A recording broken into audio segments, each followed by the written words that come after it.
سڵاتان لێ بەڕێزان بەخێر بێن بۆ دوایین تاقیکردنەوەی چل تست 40 پرسیاری یەکەم. Which country invented rugby? Which country invented rugby? چ وڵاتێک ڕۆگبی داهێنا یاخود داهێنەری ڕۆگبی بوو؟ هیندیا، ئەرجەنتینا، ئینگلند، فرانس. وەڵامێک هەڵبژێرە. بێگومان ئینگلند داهێناوە. Rugby originated in England in the early 19th century and is very popular in the UK today. یاری ڕۆگبی لە ئینگلندەوە سەری هەڵداوە لە سەدەی 19ەمە و تاکو یەسەر زۆر بەنابانگە لەم ڕۆژگارەیە. پرسیاری دووەم Who were the Huguenots? هەڵە هوگنۆتسەکان چێ بوون؟ Refugees from France پەنابەربوون لە فەڕەنسا هاتبوون. Refugees from Italy پەنابەربوون لە ئیتالیا هاتبوون. Refugees from Pakistan پەنابەربوون لە پاکستان هاتبوون. Refugees from Cyprus پەنابەربوون لە سایپرس هاتبوون. واتە قبرس سایپرس. وەڵامێک هەڵبژێرە. یەکەم دانە بوو. Between 1618 and 1720, many refugees called Huguenots came from France. They were Protestants and they had been persecuted for their religion. لە نێوان ساڵی 1680 بۆ 1720 زۆر پەنابەر کە ناویان بە ناوی هۆگنوسەوە ناویان دەرکردبوو کە لە فەڕەنساوە هاتن لەسەر ئاینی پرۆتێستان بوون بۆیە پەنایان بۆ بەریتانیا هێنابوو لەبەرەوەی سزا و چەوسا بوونەوە لەلایەن لەسەر بیر و باوەڕی خۆیان. پرسیاری سێم Which British scientist showed that gravity applied to the whole universe? Which British scientist showed that کام زانای بەریتانی نیشانیدا یاخود دۆزیەوە کە gravity واتە کێشی زەوی مقناطیسی لە ڕۆنگەی مقناطیسیەوە کە هەموو دنیا یاخود هەموو گەردوون دەگرێتەوە. کام زانای بەریتانی نیشانیدا و ئاشکرای کرد کە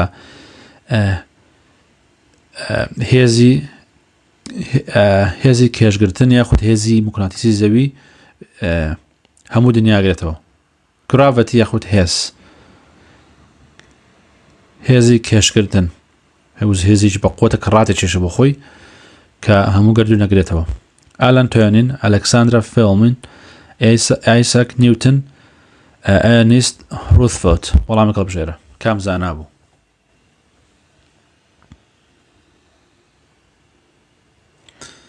سێم دانە بوو ئایزاک نیوتن بوو. Isaac Newton's most famous published work was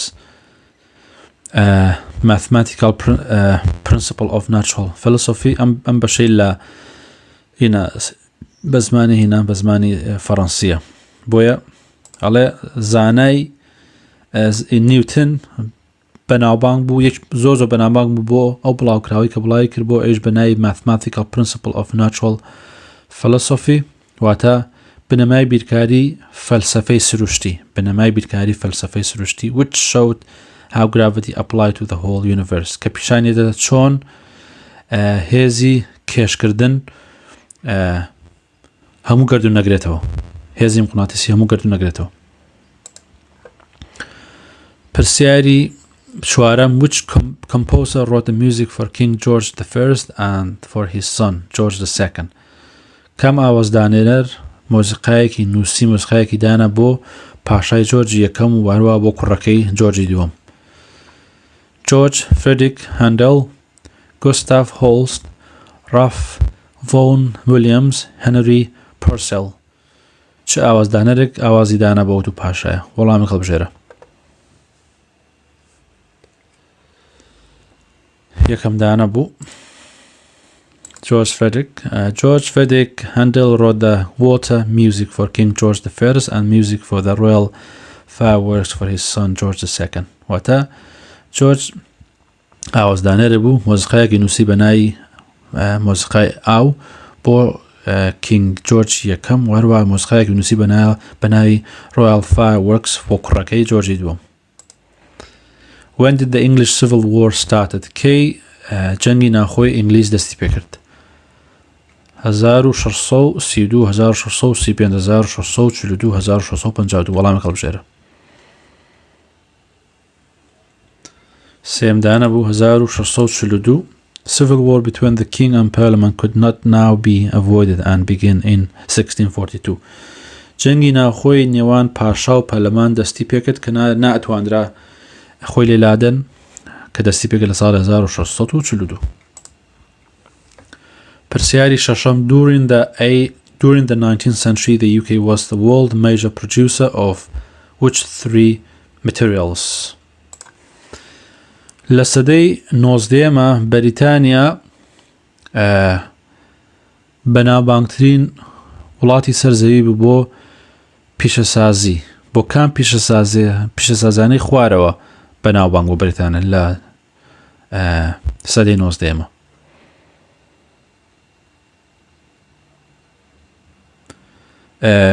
بۆ پیشەسازی کۆڵ، ئایۆن، سیلک، کوتن کلۆث واتە خەڵوز و ئاسن و ئاوریشم و جلوبەرگی کەتان. وەڵامەکەش سێ وەڵام هەڵبژێرە. بەریتانیا لە سەدەی 19ەمە بۆ کامێک لەمانە بەناوبانگ بووە پێشەنگ بۆ لە جیهانە.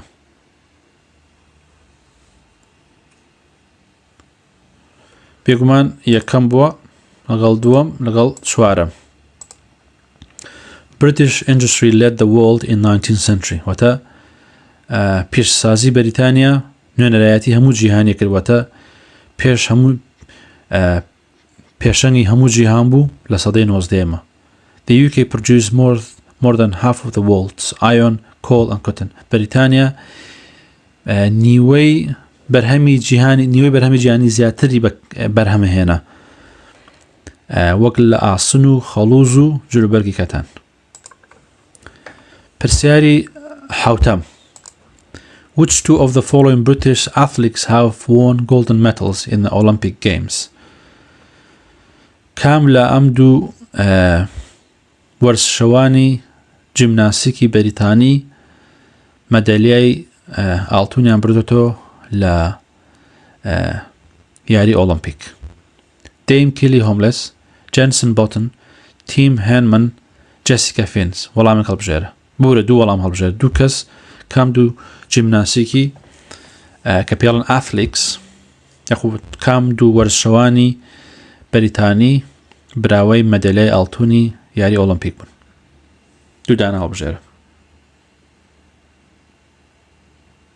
بێگومان یەکەم لەگەڵ چوارە مابوو. دەیم کێلی هۆملس و پێشتر بۆمان هاتوتەوە و جەسیکا ئێنس. دەیم کێلی هۆملس and Jessica Ennis won golden medal in the Olympic. واتە مەدالیای ئاڵتوونیان بردوێتەوە لە ئۆلمپیک. The Romans remained in Britain for 500 years. ڕۆمەکان بۆ 500 ساڵ لە بەریتانیا مانەوە. Remain واتە مانەوە. ئایا ڕاستە یا غەڵەت؟ بێگومان غەڵەتە. 400 ساڵ بوو. The Romans remained in Britain for 400 years. ڕۆمەکان لە بەریتانیا مانەوە بۆ 400 ساڵ. پرسیاری نوێم Which country invaded the Falkland Island in 1982? چ وڵاتێک دوورگەی فۆکلەندی داگیر کرد لە ساڵی 1982؟ چ وڵاتێک دوورگەی فۆکلەندی داگیر کرد لە ساڵی 1982 کە ئەو دوورگەیە بەشێکە لە بەریتانیا؟ جەرمەنی، the Netherlands، ئەرجەنتینا، فەڕەنسا. واتە ئەڵمانیا، هۆڵندا، ئەرجەنتین، فەڕەنسا. وەڵامێک هەڵبژێرە. پێگومان سێمدانە بوو. In 1982, Argentina invaded the Falkland Islands, British overseas territory in the South Atlantic. واتە بەریتانیا لە ساڵی 1982 ئەرجەنتینا دوورگەی ئایلەندی داگیر کرد کە بەشێک بوو لە خاچی دەرەوەی بەریتانیا لە باشووری ئەتلانتیک. پرسیاری دەیەم Which two of the following are example of criminal offence? کامێک لە ئەم دوانەی خوارەوە نمونەی تاوانن. Case of unfair dismissal or discrimination in the workplace. واتە cases of unfair dismissal or discrimination in the workplace واتە مامەڵەکردنی نادادپەروانە و فەرق و جیازیکردن لە شوێنی ئیش. selling tobacco to anyone under age of 18. فرۆشتنی توتن بە هەر کەسێک تەمەنی لەژێر 18 ساڵەوە بێ. a dispute about faulty goods or services. مشتومڕێک لەسەر ئەشیایەک یاخود خزمەتگوزارێکی بە کێشە یاخود بۆ نمونە تۆ تەلەفۆنێک ڕێکێشەی تیا ئەچی بۆی بێتەوە بە خاوەنەکەی مشتومڕەکەی مەبەستی ئەوەیە smoking in a public place جگەرەکێشان لە شوێنە گشتەکان بەڕێزان ئەمە مەبەستی drinking in a public place نەک smoking دوو وەڵام هەڵبژێرە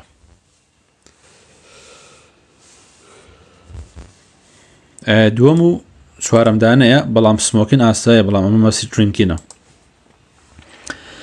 Selling tobacco to anyone under age of 18 and drinking in a public place are example of criminal offence. واتە فرۆشتنی توتن بە کەسانی لە تەمەنجێر 18 ساڵ و خواردنەوە لە شوێنە گشتەکان نمونەی تاوانن. لێرە نووسێتی سمۆکین بەڵام مەبەستەکەی درینکینە لە تاکتێ نەکچێ.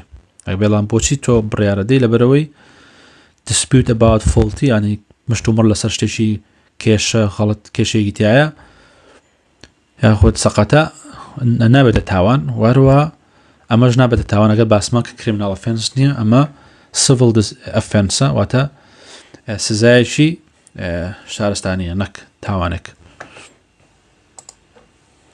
Which British landmark was built as part of the UK's celebration of the new millennium واتە چه جێگەیەکی بەریتانیا دروست کرا بۆ بەشێک لە ئاهەنگگێڕان لە بەریتانیا بۆ یادی 1000 ساڵە millennium The O2 the Tower Bridge the Westminster Abbey the London Eye وەڵامێک هەڵبژێرە کامە دروست کام Which British landmark was built جێگەیەکی بەریتانیا دروست کراوە as part of the UK celebration بۆ بەشێک لە یادکردنەوەی بەریتانیا وەکو جێژنێک of the new millennium بۆ ساڵی بۆ هەزارەی نوێ وەڵامێک هەڵبژێرە کاتێک کە ئاڵێن millennium هەزار ساڵەی لەبەرەوەی 1000 ساڵ تێپەڕی شتێک دروستەکەی لە وڵاتانم بۆ ئەوی کە وەکو یاد بۆنەیەک نوێکرێتەوە وەڵامێک هەڵبژێرن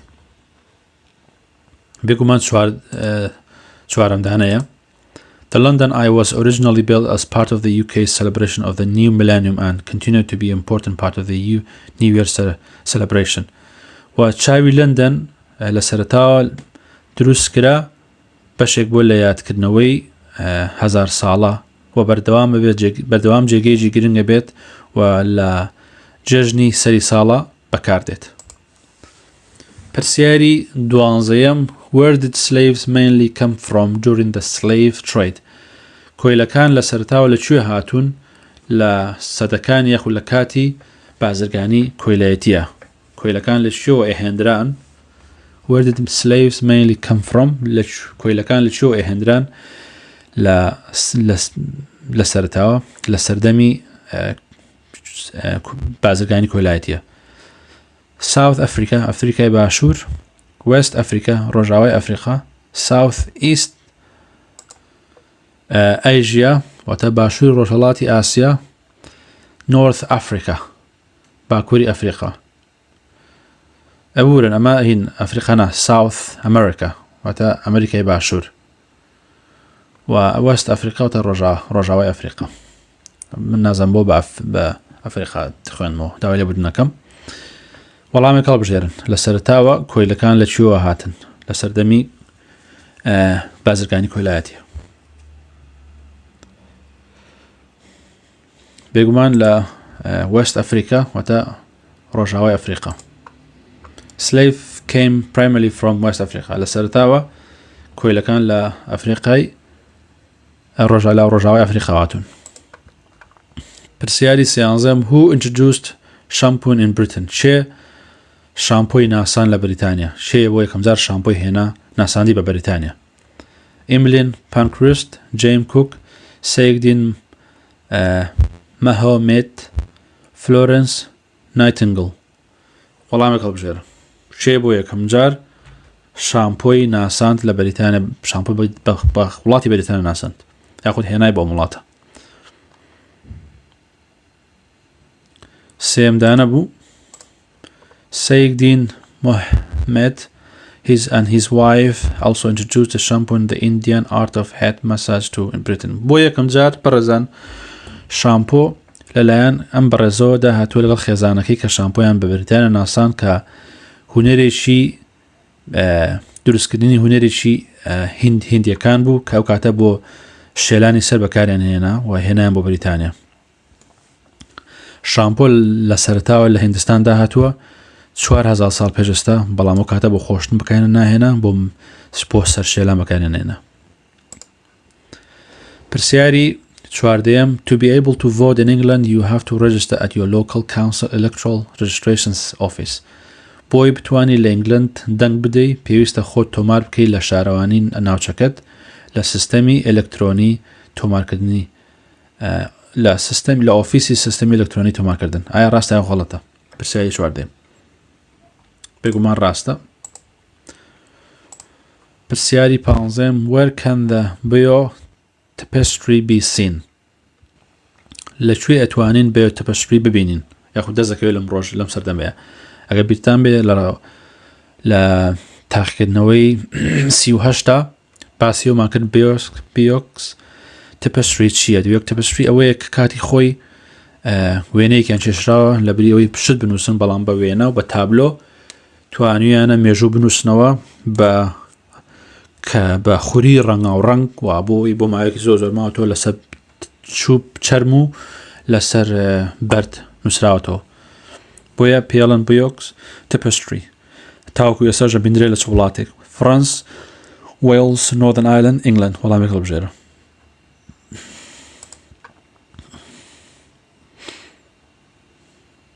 بێگومان لە فەڕەنسا The Battle of Hastings is commemorated in a great piece of embroidery known as the Bieux tapestry which can still be seen in France today. جەنگی هاستین is commemorated in a great piece of جەنگی هاستین یاد دەکرێتەوە بە پارچەیەک لە تابلۆی گەورەی ڕەنگا و ڕەنگ کە تاکو ئێستاش ماوە کە ناسراوە بە Bieux tapestry which can still be in France. تاکو ئێستاش لە فەڕەنسا ئەتوانرێت ببیندرێت و هەیە و بوونی هێستا و یاد یەکرێتەوە بەهۆی ئەو تابلۆیەوە. پرسیاری شانزەیەم It's an offence not to have an MOT certificate if your vehicle is more than 2 years old or without car insurance. ئەڵێەوە سزایە کە ئەگەر ئامۆتیت نەبێ، مۆڵەتی پڕوانامەی ئامۆتیت نەبێت، واتە پشکنینی ساڵانە، ئەگەر سیارەکەت تەمەنی لە 2 ساڵ بێ، لە 2 ساڵ زیاتر بێ، و هەروەها بیمەشن نەبێت، سیارەکەت بەبێ بیمە بێ. ئایا ڕاستە یاخود غەڵەتە؟ ئایا ئەمە تاوانە یاخود سزایەکە ئەگەر ئامۆتیت نەبێ، یاخود ئەگەر سیارەکەت لە تەمەنی لە 2 ساڵ زیاتر بێ و بیمەشن نەبێ؟ پرسیاری شانزەیەم وەڵامێک هەڵبژێرە. بێگومان غەڵەتە لەبەرەوەی 2 ساڵ نییە 3 ساڵە. It's an offence to not have a MOT certificate if your vehicle is more than 3 years old or without car insurance. ئەگەر لێرە نووساوە 2 years old بە لێرە نووساوە 3 واتە غەڵەتەکە لێرەیە، بۆیە غەڵەتە. بۆیە ئەگەر سزایەکە یاخود تاوانێکە ئەگەر MOT بەڵگەنامەی MOT پێ نەبێ و هەروەها سیارەکە تەمەنی لە 3 ساڵ زیاتر بێ و هەروەها بیمەشن نەبێ. پرسیاری حەڤەیەم What was the Spanish Armada? پێشتر باسی ئەممان کردووە 3-4 جار.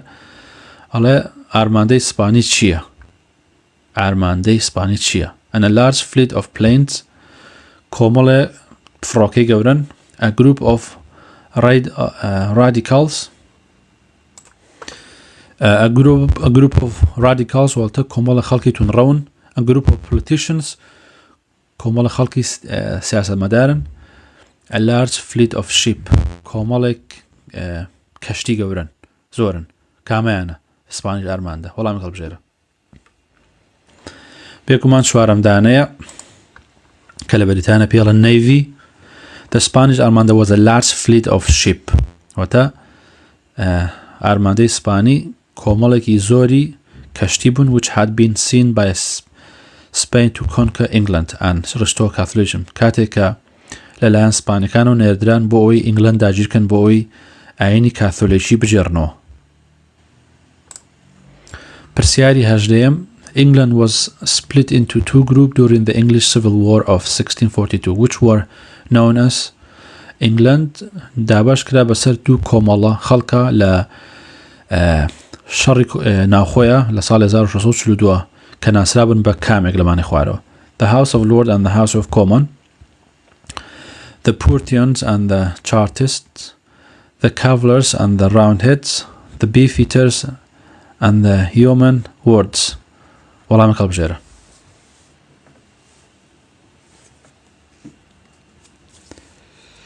بێگومان سێمدانە بۆ گەبیرتان مابێت. کالڤەرس ئەوە لە ئەنگرانی پاشا بوون، راونهێدز لە ئەنگرانی پەرلەمان بوون.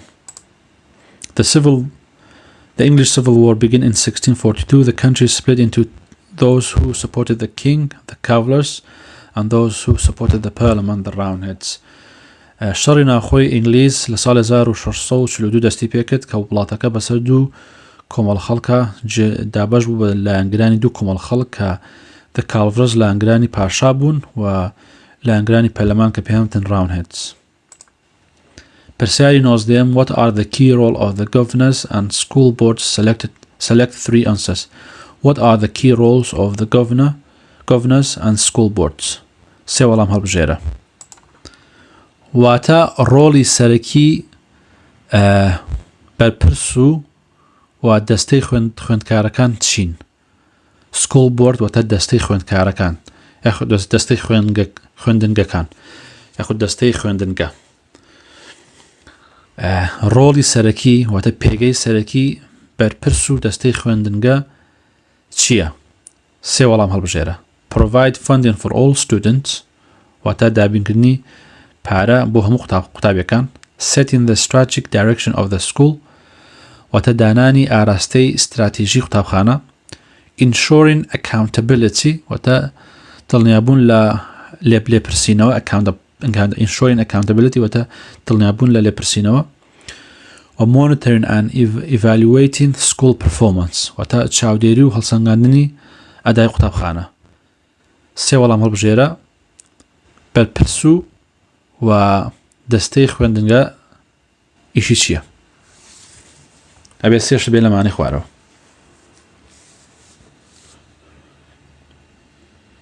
بێگومان دووەم و سێم و چوارەمە. واتە governors and school boards have an important part to play in raising school standards. واتە بەڕێوەبەر و دەستەی قوتابخانە یاخود قوتابخانەکان بەشێکی گرنگیان یاخود پێگەیەکی گرنگیان هەیە لە بەرزکردنەوەی ئاستی قوتابخانە. They have 3 key roles. سێ پێگەی کلیلیانەیە کە وەک کلیلوان سێ پێگەی سەرەکیانەیە. ئەویش setting the strategic direction of the school واتە دانانی ئاراستەی ستراتیژی قوتابخانە. ensuring accountability و دڵنیابوون لە لێپرسینەوە و monitoring and evaluating school performance و چاودێری و هەڵسەنگاندنی ئەدای قوتابخانە. monitoring واتە چاودێری و evaluating یعنی هەڵسەنگاندن و performance واتە ئەدا یاخود نواندنی قوتابخانە چۆن بەڕێواچێ. پرسیاری 20. A popular way for people to stay in touch with friends, organize social events and share photos, videos and opinion is through social networking websites such as.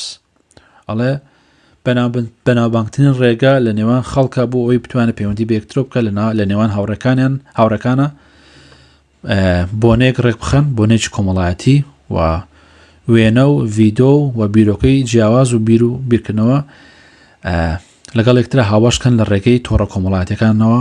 بۆ نمونە دانێ لەمانە هەڵبژێرە لە چی تۆڕە کۆمەڵایەتێکەوە خەڵک بیر و بۆچوون و وێنە و ڤیدۆشت و بۆنە ڕێگەخات. Dropbox and iTunes, email and fax, eBay and Amazon, Facebook and Twitter. وەڵامی هەڵبژێرە. بێگومان ئاشکرایە سوارەمدانەیە. Social networking websites such as Facebook and Twitter are a popular way for people to stay in touch with friends. ئەڵێ تۆڕە کۆمەڵایەتەکان بوون ماڵپەڕی تۆڕە کۆمەڵایەتەکان وەکو فەیسبوک و تویتەر ڕێگەیەکی بەناوبانگە بۆ خەڵک بۆ ئەوەی لەگەڵ هاوڕەکانیان پەیوەندیان هەبێت و بۆنەی کۆمەڵایەتی ڕێک بخەن و وێنە و ڤیدۆ و بیرو بۆ چوونی جیاواز لەگەڵ یەکترا هاوبەشکەن. پرسیاری 21 Why is it important to recycle? Select two answers. بۆچی زۆر گرنگە کە پاشماوەکان بەکاربێنینەوە؟ بۆچی زۆر گرنگە کە پاشماوەکان بەکاربێنینەوە؟ یاخود بۆچی زۆر گرنگە کەرەستەکان بەکاربێنینەوە؟ Using recycled materials to make new products uses less energy than using raw materials. ئەڵێ بەکارهێنانەوەی کەرەستەی کۆن بۆ کەرەستەیەکی تازە وزەی کەمتر بەکارهێنێنە وەک کەرەستەیە کە لە سەرتاوە بەکاریبێنێ و دروستیکەی. It's a criminal offense and you could be arrested if you do not do it. ئەوە تاوانێکە ئەگەر نەیکەی کرێت دەستگیر بکرێت. To reduce the expense of the local council واتە کەمکردنەوەی خەرجەکانی شارەوانی ناوخۆ. Less rubbish is created so the amount being put into landfill is reduced. واتە خۆڵ و خاشاشی کەمتر بەرهەمدێ و ئەو ڕێژە زۆرەی کە خۆڵ و خاشاک دەچێتە سەر خاک کەمترە بێتەوە. وەڵامی هەڵبژێرە بۆچی گرنگە کە کەرەستە بەکاربێنینەوە.